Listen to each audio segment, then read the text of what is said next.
Good morning, and a warm welcome to your show, Sunny Mornings San Francisco.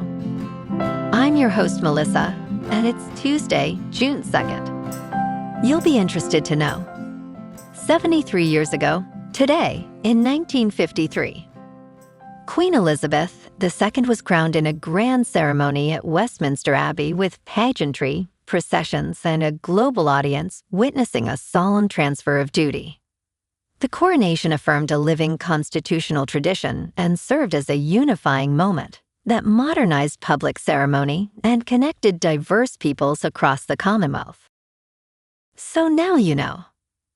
And now, it's time for the Surf Report. Tuesday at Ocean Beach. This morning it's looking fair with waves around 3 to 5 feet. Conditions hold steady through the morning, but expect them to get choppy as the wind picks up to 10 to 15 miles per hour by the afternoon. Right now, the wind is onshore at 7 miles per hour. Best time to ride is at 6 a.m. with a 0-foot outgoing low tide when the south-southwest swell is 2 feet at 17 seconds, and the onshore wind is 7 miles per hour. The first low tide on Tuesday will be minus a half-foot at 7:30 a.m., followed by a 4.5-foot high tide at 3:15. The nearshore buoy in San Francisco Bar reads 58 degrees for the water temperature. Choppy conditions prevail on Wednesday with waves between 3 to 4 feet and winds from the west at 10 to 12 miles per hour. Thursday sees a transition to cleaner conditions with 4 to 6 plus-foot waves, though choppy conditions return later in the day as winds pick up. Friday maintains the size with 5 to 7 plus-foot waves, but choppy conditions persist throughout the day. This morning, it's areas of fog, and it feels like 56 degrees with 6 mile per hour wind. The sunset will take place at 8:27, and it will rise again tomorrow at 5:48. It looks like we're in for some mostly cloudy skies today, with a high around 60 and a mild breeze. Tonight, expect continued mostly cloudy conditions, with a low of 56 and light winds picking up a bit. Looking ahead in the weather. Wednesday will be mostly sunny with a high near 65 and west winds of 9 to 26 miles per hour, gusting as high as 33. Thursday and Friday stay sunny with highs near 62 and mostly clear nights in the low 50s. Bonjour, food enthusiasts. This podcast is brought to you by Versailles Cafe and Pastries in Encinitas. Nestled on El Camino Real South, just north of Encinitas Boulevard, this cafe is a haven for culinary delights. Indulge in their amazing Eggs Benedict or their gluten-free crepes. You can grab a panini for lunch or just breeze on through to get your morning coffee. They are open every day from 8 to 5. So stop on by and don't forget to tell them Sunny Morning sent you. In local news, the Oakland School Board is preparing to enact a policy prohibiting cell phone use during the school day as they work on a nearly $1 billion budget for the 2026 to 2027 school year. This new policy is in response to a law signed by Governor Gavin Newsom, which requires all school districts in California to establish cell phone bans by July 1st. Exceptions to the ban will include emergencies, staff approval, and specific needs outlined in a student's individualized education plan. District officials propose a bell-to-bell policy to eliminate distractions and enhance academic focus, as some schools already enforce similar rules. As discussions continue, the board is set to revisit the draft policy at their June 14th meeting, with a final vote scheduled for June 24th.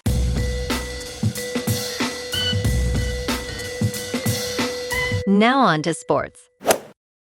Myles Garrett finally got his wish, 16 months after originally demanding to be traded. The reigning National Football League Defensive Player of the Year will join the Los Angeles Rams with a legitimate chance to compete for a Super Bowl. The Cleveland Browns realized their timeline did not mesh with their best player and executed a trade. The Rams traded two-time Pro Bowl edge rusher Jared Verse, along with their 2027 first round, 2028 second round, and 2029 third round draft picks. This move may have come a year later than expected, but the outcome is exactly what Garrett preferred.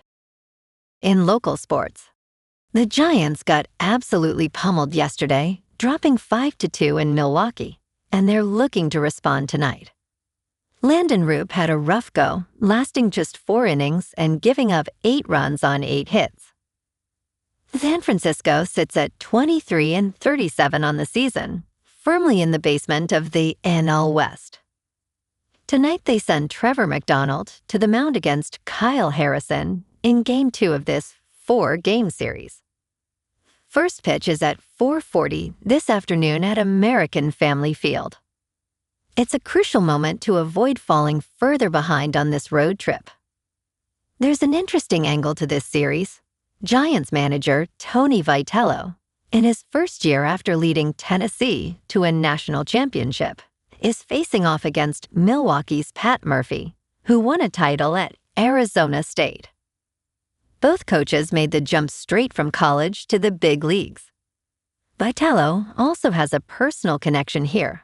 Outfielder Drew Gilbert played for him at Tennessee and is now on the roster.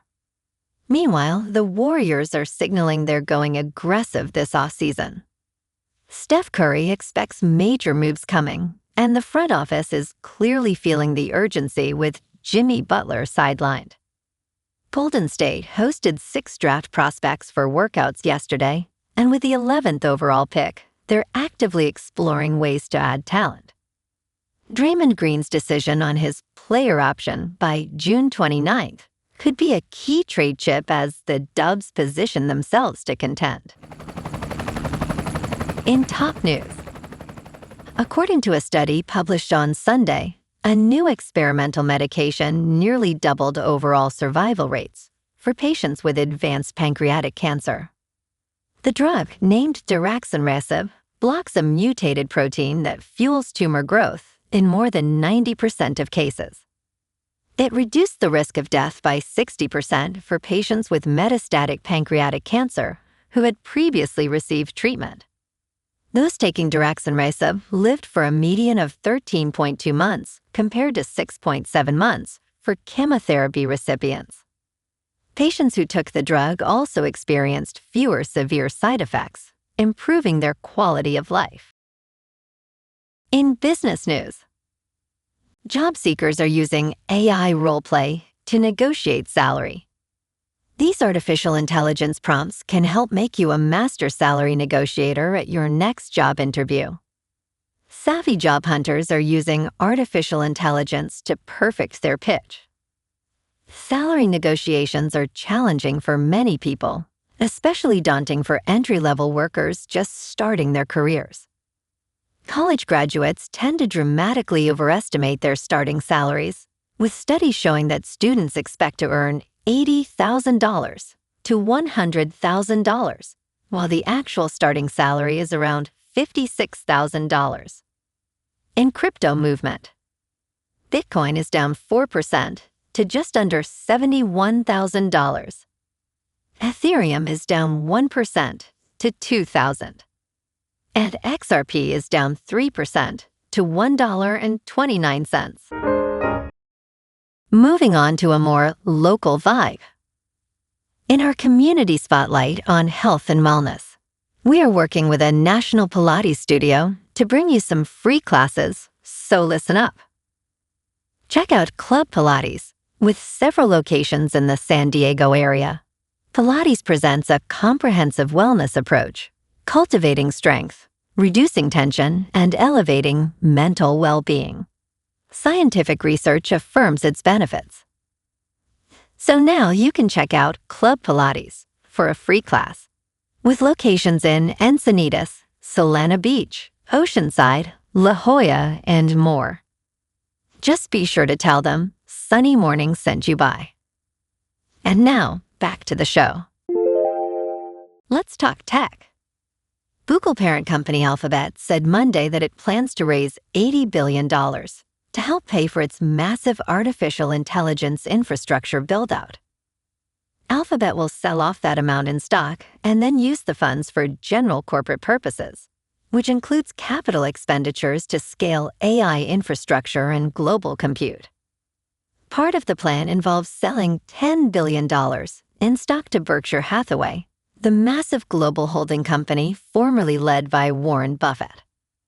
Alphabet stated that it is experiencing strong demand for its AI solutions and services from enterprises and consumers at levels that exceed its available supply. The company aims to fund its investments in a balanced way while retaining a healthy balance sheet. And in entertainment news, Matt Duffer, creator, showrunner, and executive producer of Stranger Things, accepted a career honor at the Gotham TV Awards, stating that young film and television audiences are telling us very loudly that they're hungry for original stories. He recalled how Netflix gave the Duffer Brothers a fairly blank check 10 years ago, saying that level of trust gave us the confidence and the courage to step up. He urged, let's choose risk over fear, encouraging support for new voices and bold personal stories. The 5th season of Stranger Things set a record for New Year's Day viewing, racking up 31.5 million views in 4 days. Well, alrighty folks, it's time for the quote of the day. And today, our quote comes from the British author and playwright, George Bernard Shaw. And he said, "Progress is impossible without change, and those who cannot change their minds cannot change anything." And that's a wrap for this morning. You can check out our Instagram, YouTube, and TikTok for some captivating aerial videos with local news and the surf reports. Have an amazing day, my good friends. We'll see you tomorrow with another episode of Sunny Morning San Francisco.